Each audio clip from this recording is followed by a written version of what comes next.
Hey, hey. Hi. So, good morning, Hi. everybody. This is Naja Wilhite Carter. I am the host of Get It, Got It Good. And as promised, today we have Robyn Jones from Klosa Productions. Now, let me ask you a question real quick, Robyn, for those who don't know who you are necessarily. Klosa, where did that name come from? That actually came from my girlfriends when we used to travel all the time, and we would have some situations that would come up, and I would always be the big sister that would kind of have to go down to the desk and talk to the people at the hotel or at the airport or whatever we got into, and I would always kind of work it out. So they were like, "You the closer, you know how to close a deal," because whatever we had got into, it would always go in our favor. So they started calling me the closer. And then when I decided to do this production company, I was like, I kind of like that name. So I just kind of changed the spelling and here we are. And I like the way it's spelled because it's not spelled the typical, closer. It's spelled creatively. And so you started this company and you've done plenty of projects before. So you guys, if you haven't seen or met or heard me speak to Robyn Ford, go back and listen to some former interviews. But we are here for a specific reason this time because it is Nurses Week. And everybody knows that nurses have been through hell along with the rest of us, but they are on the front lines and have been through tremendous things lately. And so we want to celebrate nurses all across the world. And you've done that in such a fantastic, creative, informative, eye-opening way. Do you want to tell people about 2020 Year of the Nurse documentary? Yes. I was so fortunate to be able to gather up some nurses and practitioners to talk about what was going on with COVID, because when it all started, I really didn't know how to help because it was so many people coming to me with their stories and just fear that they had. And so I decided that I would actually interview them, but ask them a guarded group of questions. And all of the interviews were separate except one I did with two twins. And so it gave them an opportunity to share what was on their heart and share what was actually happening in real time, because we started filming when COVID was at an all-time high. So we really I captured some great things in a documentary called 2020 Year of the Nurse, and the trailer is on YouTube. So please check it out. Hopefully we'll get to view it today while we're on here and kind of talk about it. And it really talks about COVID and how the nurses managed the care, and the focus was African American nurses. And it also talked about Black Lives Matter, how they collided together during that time, and also mental health. Well, that's a lot because it is crazy. We had to go through COVID. We had to go through Black Lives Matter movement, all kinds of things that we were going through that collided. But you mentioned seeing the YouTube trailer that's on YouTube. Well, let's do you one better. You guys, let's take a look at this trailer right now because we have it. All right. So stay with us. I don't think people will ever be able to grasp what New York was unless they were there. To walk down the ER and see stretchers in the hallways, and you don't know if patients are alive or dead. It took a couple of weeks to realize how people presented. What you found out is that you can predict who's going to die. And I'm not talking about just nurses, I'm talking doctors, I'm talking environmental staff, case managers, social workers, people out because they're sick with this. So my fear was, am I next? A lot of those nurses will die from this because they do not have the appropriate equipment. And then came wow, we were the most trusted profession. We thought we were the most loved as well. For Black people, two pandemics collided. On May 25th, 2020, the Minneapolis police officer Derek Chauvin killed George Floyd. All of this stuff has been going on for decades. The only difference is that it's being filmed. It is very difficult to deal with the pandemic and the Black Lives Matter movement. Ahmaud Arbery, Breonna Taylor, George Floyd, we've all had to face the difficulties that led up to this movement. People do not realize how mentally and physically exhausted the profession is. Mental health for me right now is hidden behind a smile and a happy face. I'm quick to tell people, oh, you need to go see somebody. You know, they got medication for that. And meanwhile, I'm sitting here suffering in silence.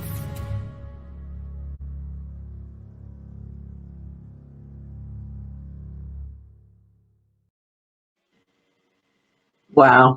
Thank you for showing that. That's awesome, because it brings up so many things. It brings up, not only the obvious, dealing with COVID, dealing with the BLM movement, but it also deals with something that I'm struggling with right now, which is mental health. And we can't just say mental health awareness is 1 month right now, because so many lives have been shifted. So many losses have been felt between, the elder generation and the youth. And our schedules and lives have been shaken up. So even kids are showing signs of tremendous depression, anxiety, uncertainty. And so when you're talking to somebody like a nurse on the front line who is seeing it firsthand, don't know if somebody's dead or alive, on stretchers, and they're right in the midst of it, I can only imagine the mental toll that takes. And then a lot of these nurses, which some may not know, didn't even come home because they didn't want to have their family susceptible to the possible germs that they could bring home. So Did you guys tackle that as well? Yeah, some of the nurses, they shared, how when they would get off work, they would have to take their clothes off, in the garage or something, just to make sure that they weren't contaminated going into their home.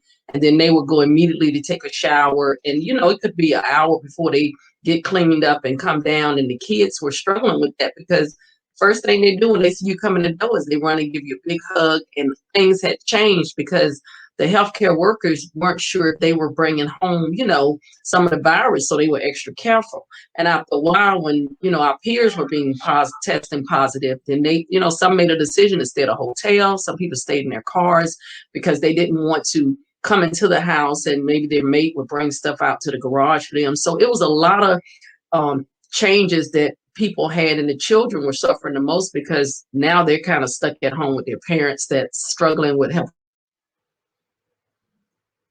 with the schoolwork and everything else. You were in a bubble, but you're so used to this routine, getting dressed and leaving home for 8 hours and then coming back. And now everybody's stuck together, and you got to figure out how to entertain your child and not, be so strict on them all day, because they're not going to sit still. And so just watching the teachers go through their transition, trying to educate them. And now, all this stuff on the news about our kids are 2 years behind because of COVID. Parents don't want to hear that. We're doing the best. They're doing the best that they can. The whole country is. We don't want all that data right now. We know that the kids, are not going to learn at the level with the parents that they do with the teacher, because most parents are not teachers. So just all of those different things that lead to mental health issues, because you think about the kids that graduated high school during COVID. You go to school all your life to have that moment, and to have all your peers and grandparents come see you walk across that stage. And, they didn't get that.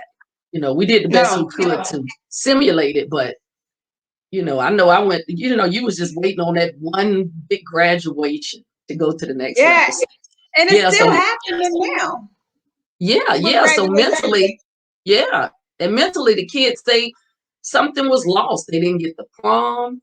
A lot of activities in your senior year. I mean, that's your year. So just listening to them, the children even reflect on it. We can't change that, but we can try to, talk them through it and tell them how proud we are. So mentally they're dealing with things, because once they finish high school, some of them are not going on to do anything else. So they may not get those accolades again.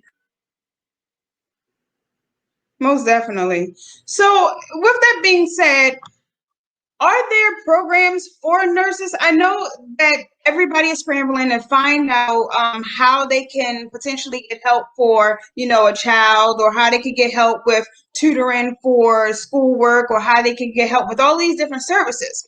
But what about the mental aspect of it when it comes to the nurse? Do the hospitals now provide counseling for the nurses and for the doctors and for the staff who had to endure seeing this at its peak, or had to endure juggling between family life and hospital world? Like, how does that work inside of the lines?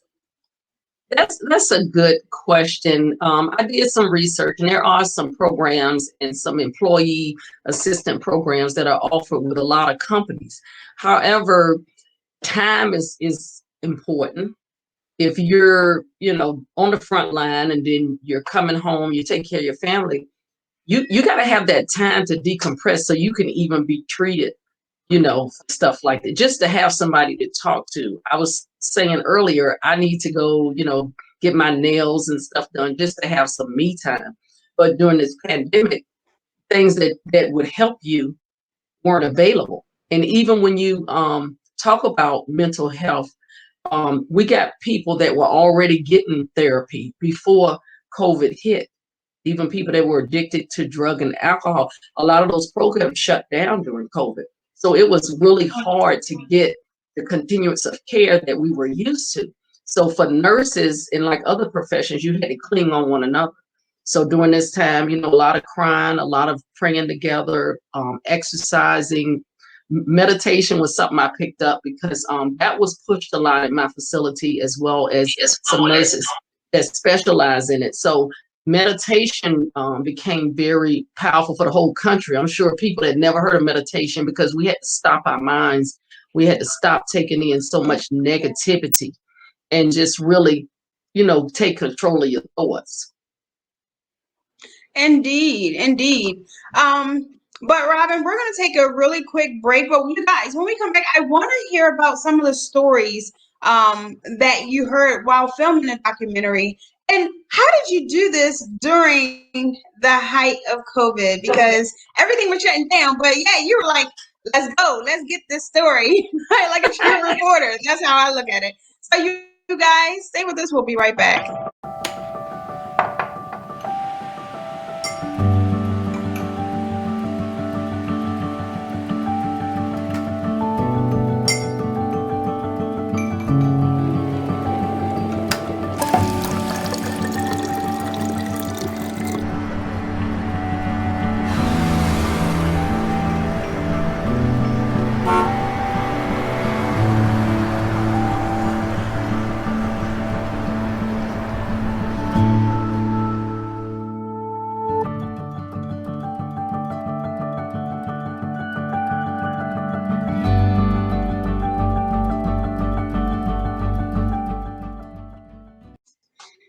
So, welcome back, guys. And now, it's awesome because we were talking about how life has changed so much. And just from that simple fact, the fact that literally we're having this live and I'm home, and you, when you're home with children and fur babies, anything can happen. So you guys just laugh with us. But with that being said, there are a lot of other stories beyond, babies walking past the cameras, doing Zoom, being able to reevaluate because you have the time now, being furloughed or laid off or downsized or whatever you want to call it. So as a nurse, you not only see these patients who need your help, but you also hear these stories. Have you heard any interesting stories while, filming this project, or you yourself as a nurse? Have you heard anything? I tell you, this was a time where you had so many stories that were unbelievable, and people were dealing with them, isolated in their bubble because we couldn't, really much gather together and do the things that we normally do. But there were cases where people, right when COVID hit, life goes on, and you had people that were attending funerals, for loved ones at the beginning of COVID, because we didn't know what to have halted at that time until we figured out the process. But people were going to funerals, and within weeks after the funeral, we had 2 or 3 family members that came down with COVID, and then even death. And during that time, you could not go to funerals like we're used to traditionally. Some funerals were pushed out as far as a month because of the number of people that were dying. And then that's when they started doing virtual funerals. And that was really hard for, especially in the African American community, that, a lot of times people kind of joke and say, I only see my family at funerals. That's when people would come from all over just to congregate and support each other. So I've seen families that had 3 deaths within like 2 months, and you couldn't mourn properly. So those things were really hard to deal with. And then also you will see the wife might get COVID, and then the husband would get it. And then you would have both of them with COVID, and they may not be sick enough to be in the hospital. So they literally got to take care of each other because they, in quarantine. So you saw some things that were unusual. And for me, my daughter got pregnant during COVID. And so I kind of went into this panic mode because we didn't know how it would affect the mothers or the babies. So I was kept praying that we would have something in place by the time she delivered, because number one, I wanted to be with her. And then I wanted to make sure that, the staff was not positive, and, because we wasn't testing everybody. If you wasn't symptomatic, they weren't really testing everybody at first. So it was just so many challenges for the whole country. We talk about frontline workers and you think about nurses, but then too, you got people that at the grocery store, restaurants were open for a period of time, and then they shut down. And it was just, it was just scary for the whole country. So as a nurse, people leaned on us heavily, asking us questions. So we had to stay real vigilant on research and being able to send people stuff electronically to say, hey, review this.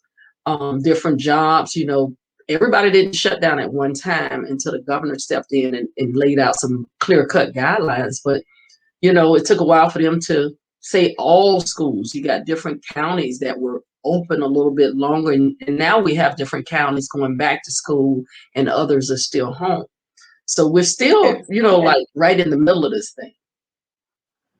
So with that being said, and things being shut down, and you having to stay abreast on things because people coming to you guys since you guys have access, how then did you go and say the world, because depending on the extremists versus this is a fraud and the world is ending thing, you could go anywhere in between. How did you then go and say, Robyn, I think this is a great idea to go out in the middle of this and film? How did that come about?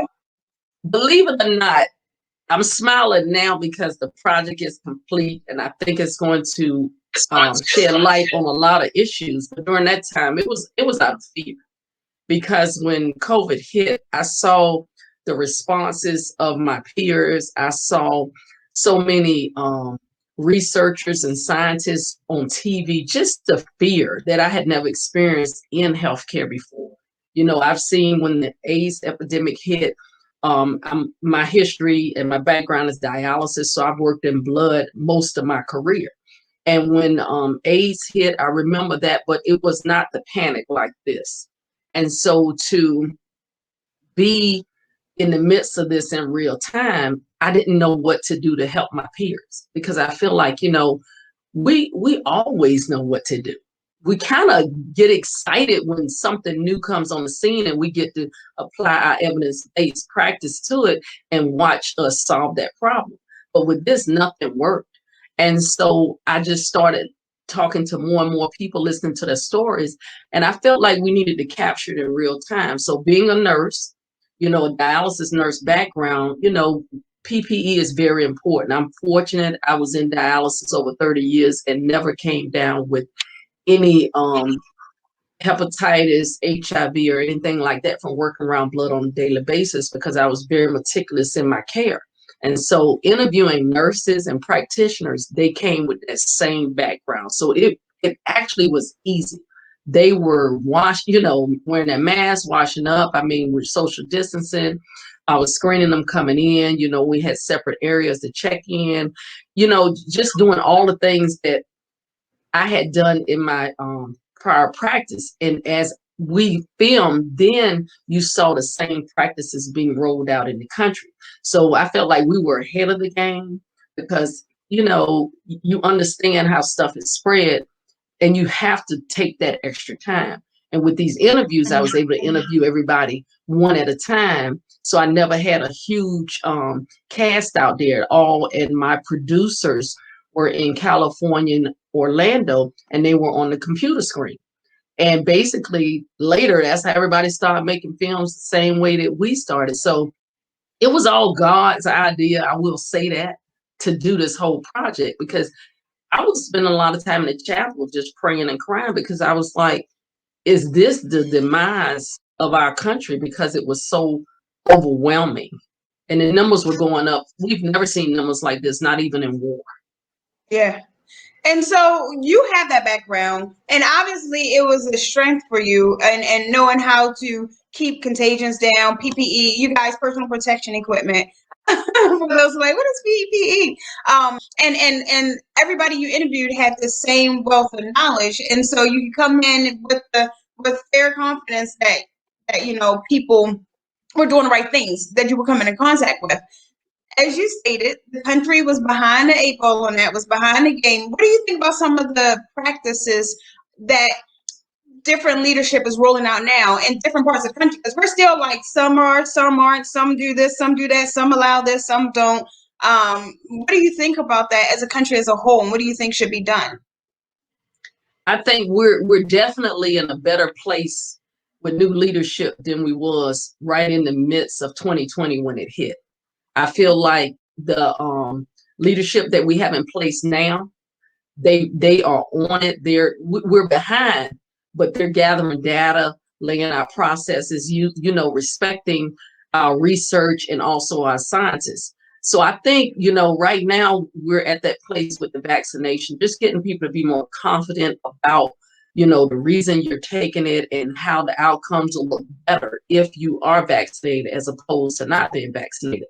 So just constant education and also looking at the evidence, meeting people that, people are still coming down with COVID and dying, but not at the rate that it was at first.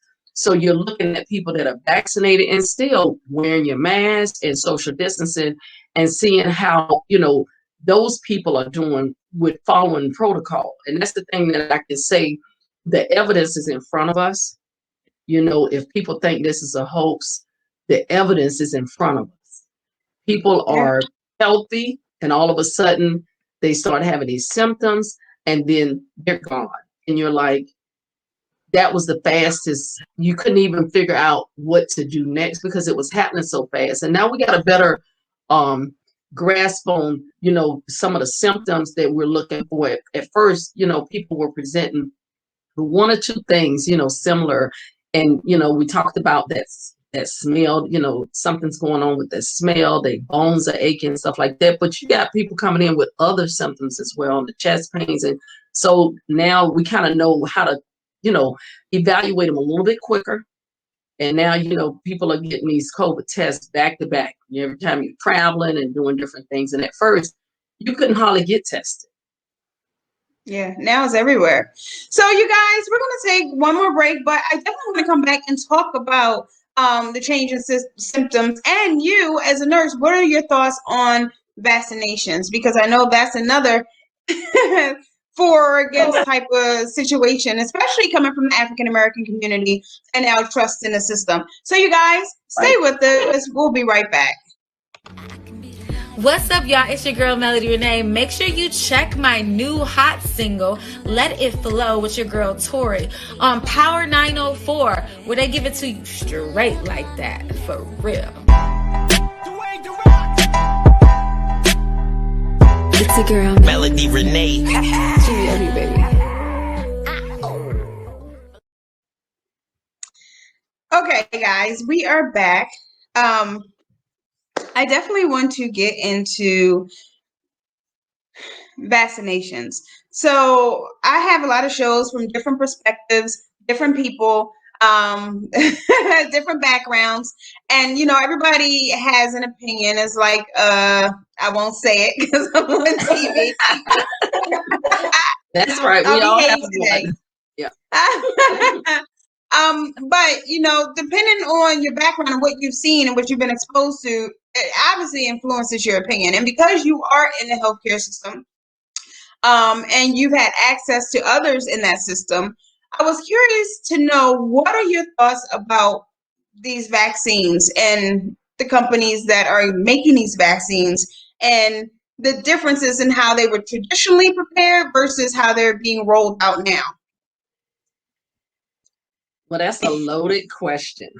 So let me start by saying the film project, we did not talk about vaccinations at all, because when we were in the process of making this documentary, we as scientific minds, we couldn't see the evidence because certain things were blocked from the CDC, so we wasn't getting all of the true data. So it's interesting, when we started the project, mostly everyone was against the vaccine. And by the time we finished, it took over a year.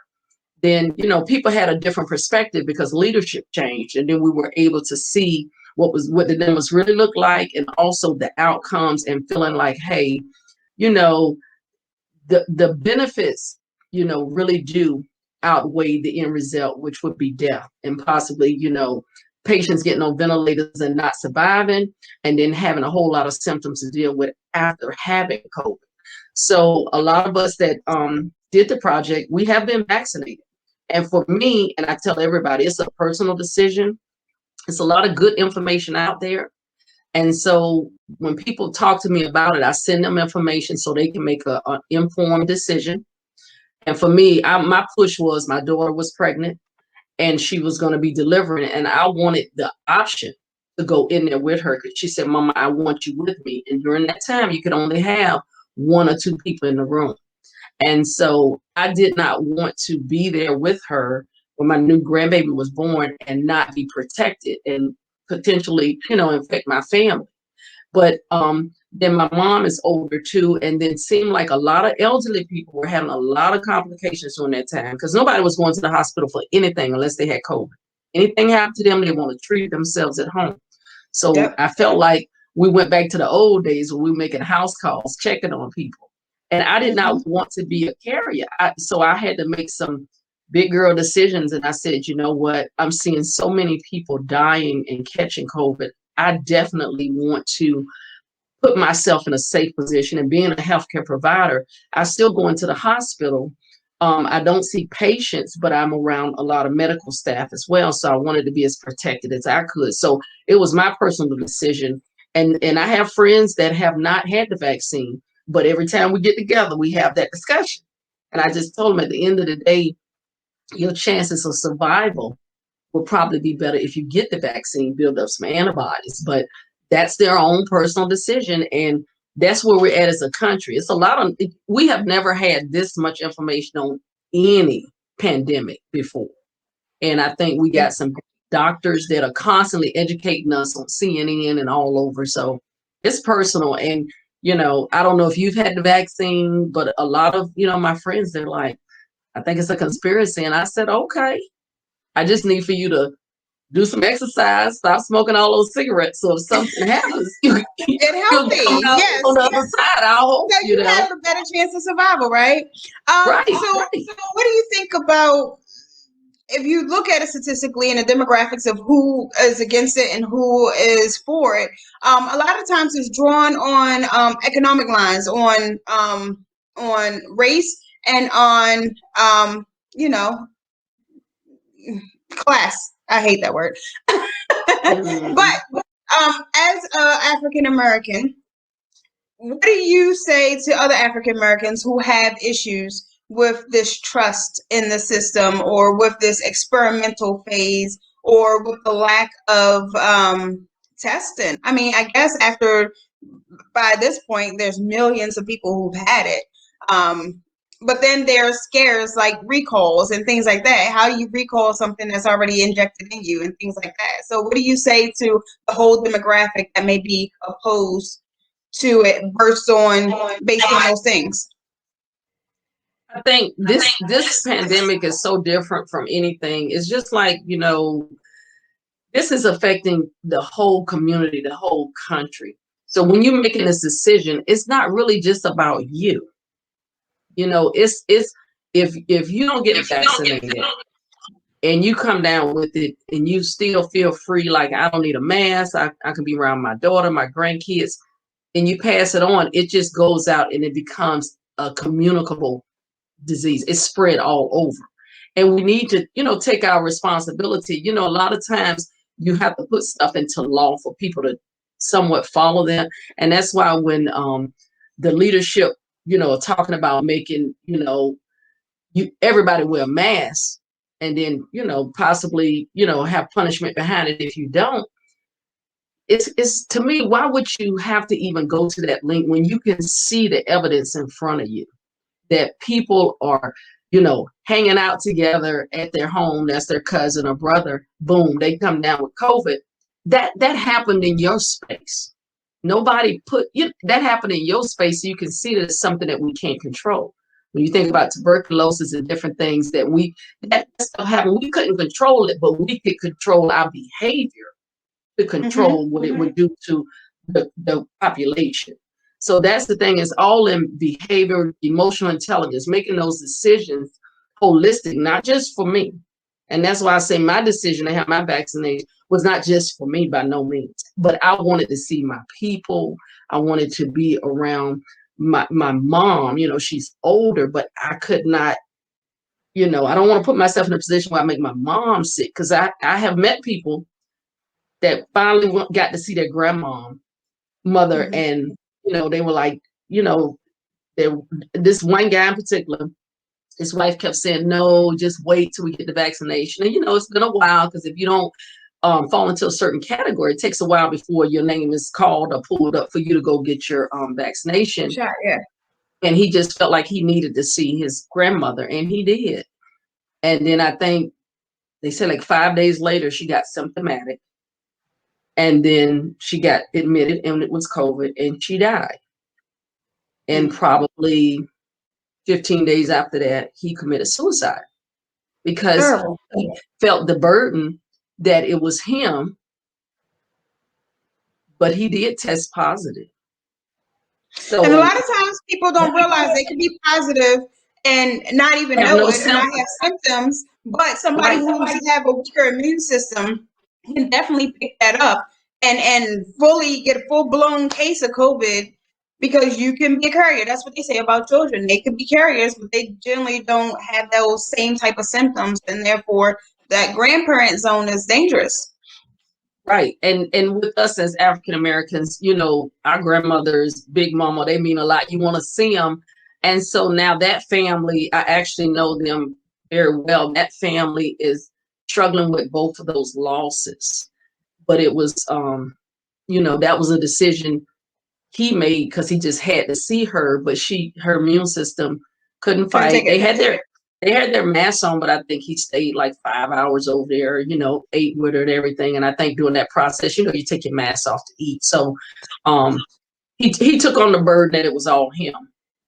And this is particularly devastating, because with this is usually families. It's usually mom, dad, kids, or cousins, brothers, and usually, especially in our community, we have like diabetes, high blood pressure, things like this. And we typically don't go to the doctor as often as other ethnic groups. And so when we come down, you have families not only losing one person, but losing 2, 3, 4 out of the close-knit family, which is particularly hard. But you mentioned something earlier that, it never dawned on me to ask prior to today.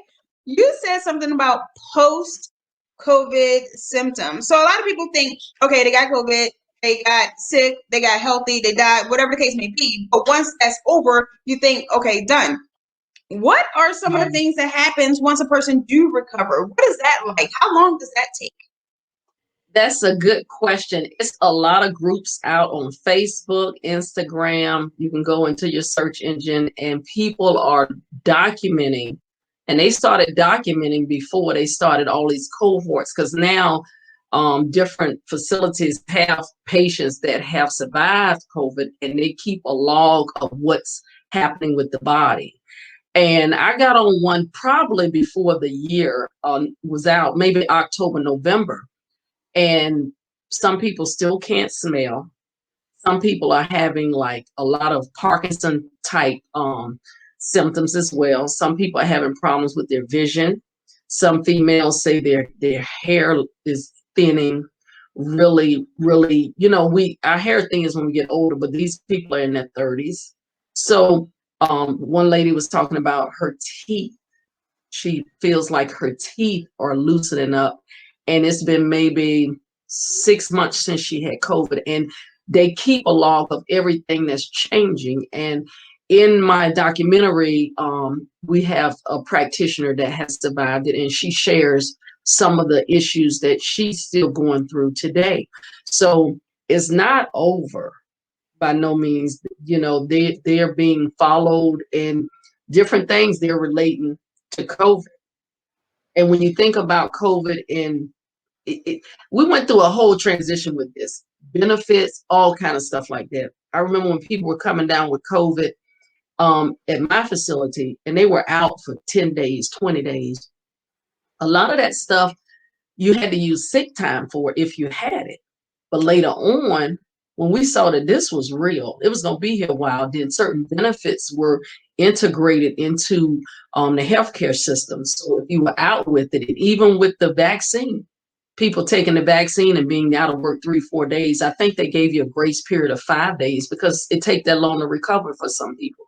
So now you've got all these things put into place because this is real. It's not just something that's passing through, and people can't afford to be, out of work for 2 weeks without pay if they, still maintain their job.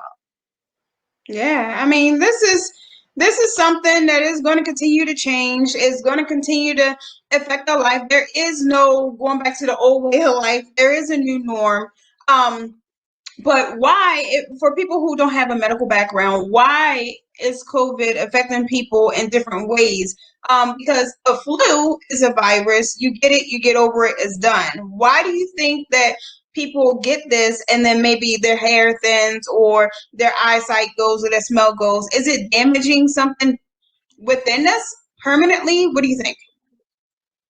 I think definitely that. And then it depends on the health of the individual that gets it. I mean, if someone with heart disease gets COVID, they already have, we call them comorbidities. They have other health challenges that go along with heart disease.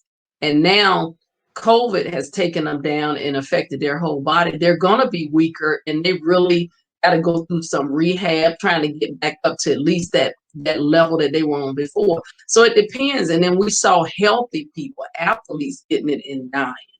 So where it attacks the body, it's still so much research to be done, because it's this only been what, a year and a half, not even a year and a half. That long. Yeah, but it came in so powerful.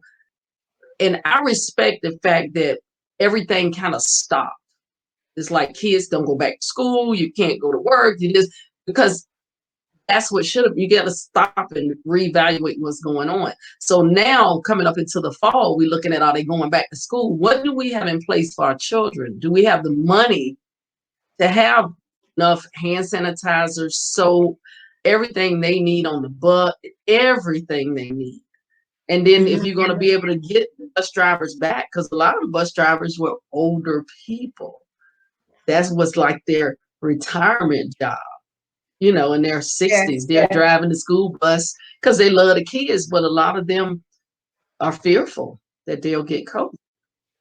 So, and you mentioned something as well. You said, older pre-existing condition people, yes, they get sick and they may be compromised. They may have a higher probability of death. But you also said healthy people, young people, athletes as well have gotten sick and passed away. So then if that is the case, I mean, normally people will say the best thing you could do is stay healthy, eat healthy, exercise, do all the things you're supposed to be doing anyway.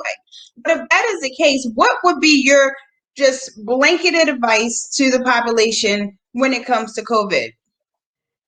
Still follow the same guidelines. I've looked at some shows on TV and they're saying, okay, if everybody in the room is vaccinated, you don't need your mask. We still wear our masks. That way, I feel good about myself when everybody goes home. I feel like, okay, we good. When we travel, which we have twice since just recently, we tested before we went on vacation. We tested when we got there because we didn't want to have picked up anything and infected our family, and then coming back the same thing. But we wore a mask, social distancing, and like they say, when you're eating, you can take it off. But when I'm eating, I'm like a little far away from you, 6 feet away. I'm not trying, because when you eat, we all talking and eating. So just doing everything. Yeah.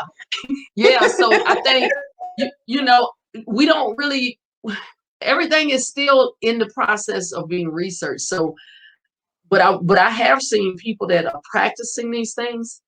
They're making it right on through. Some of the neighbors, they stay home, they wave from across the street.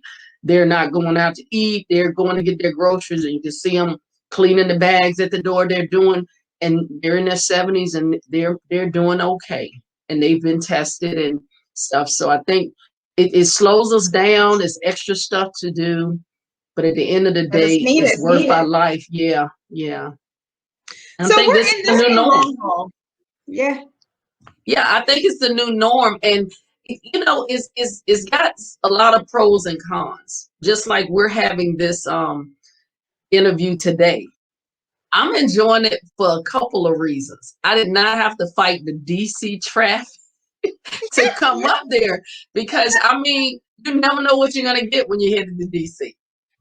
So, let me tell you, I agree with that. Yeah. So usually if I come up that way, I'm so stressed by the time I get there because one accident could be a 4-hour trip. And so being able to be home and be interviewed, it's good. And then you can just, once it's over, I can go outside and do something else, right? And not have to get back on the road. Yeah. So I think it's challenging, but you make the best of it because we're alive. That's the blessing. We're still alive. And we're saving money, Robyn, because yes, we know the gas prices are skyrocketing. Saving that money, saving that time. Lunch money too. Right, go to the refrigerator. Only difference is you got to tell the kids, if you come out, I'm gonna hurt you. Right, that's what a lot of the doctors say. A lot of threats going on, or you put them in front of a pile of sweets and say, "Stay there, and I'll be back in 30 minutes." So it's got its pros and cons. But I just I really wanted to do this project in honor of all the medical staff and nurses that have passed away because.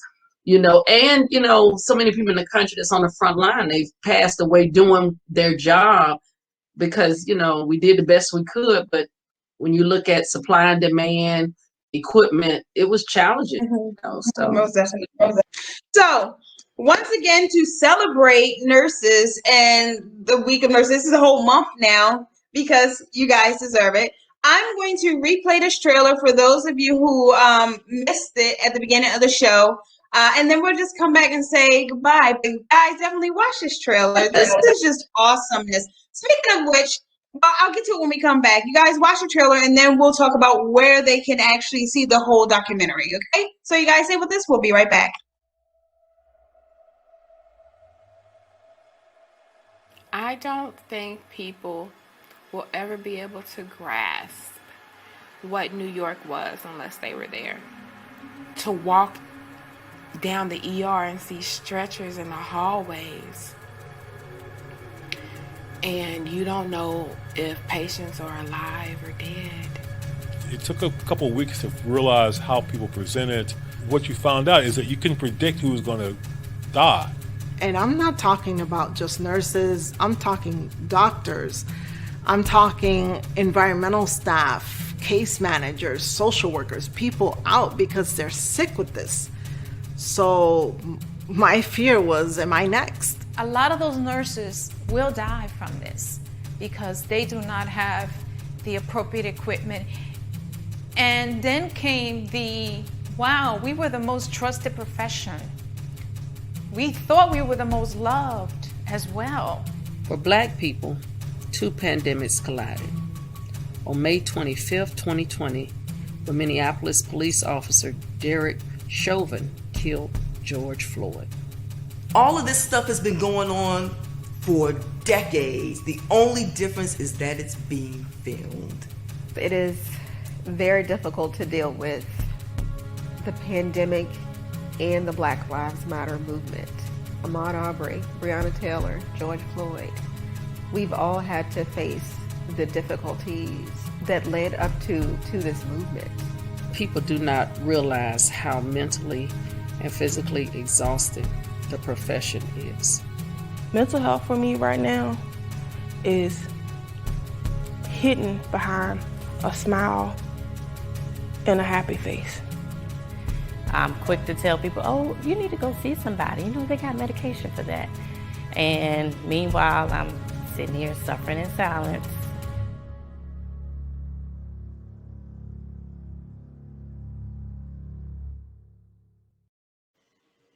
Cannot wait to see this whole thing.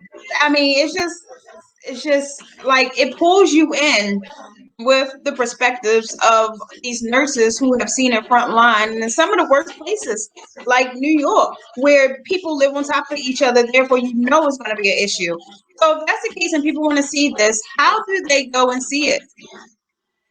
Well, at this point, we are in the film festival circuit. We're submitting it. We already submitted it to PBS and a couple of film festivals. So the soonest film festival will be in August, September. So I will keep you guys posted, but you can go to YouTube and definitely look at the trailer, subscribe to the station, and I'll be, you know, putting footage on there so you'll know kind of what we're doing. But I feel it's going to be, I feel it's going to do well because we've gotten so much feedback from people all over the country, nurses, as well as just people that have went through COVID, lost someone during COVID, and also dealing with racism.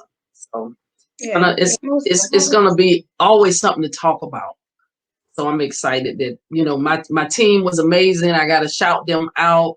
I tell you, we could not have done it without the awesome healthcare team that allowed us to interview them, and also my producer and writer, William Roebuck, and Paris Boyd, my first AD, and Derek, and my whole team. I mean, there wasn't many days that we weren't crying on set because it was so powerful and emotional for everybody. Yeah, I can only imagine. So Robyn, I appreciate it. So on YouTube, how do people find, follow, subscribe, like your pages? Like, how do they find you? What are your tags? Okay, Across social media, not just YouTube. Okay. Well, on IG, it's under 2020 Year of the Nurse movie. And then on IG, I have one for Klosa Productions. And then I have one for Robyn Jones. And then on Facebook, the same thing. So if you get confused, just find my personal one and you can always message me. But it's just great. And I appreciate all your support, always being there for me with, you know, working on my projects. Miss seeing you, but don't miss the traffic. Right. We'll see each other again soon. I mean, we're not that far, but we're far enough. Yeah. Right. So you guys, as always, I got to take a moment to thank my networks: WBGR, Power 904, Total Entertainment Radio, DMR Radio, Damage TV, and of course my sponsors: Dance Solutions Youth Outreach, One Man Sharpens Another, Maryland Prep Academy, Favor One. Got nothing but love for y'all. You can follow me across all social media platforms at Get It Got It Good G3, or at Nysia, NYSIA Carter, or Will Heights, WILHITE. I have nothing but love for y'all, Robyn. Thank you for your time, honey. Thank you so much for the opportunity. All right. No Bye-bye. problem. Bye. Everybody, thank Bye-bye. you. Thank you. Thank you.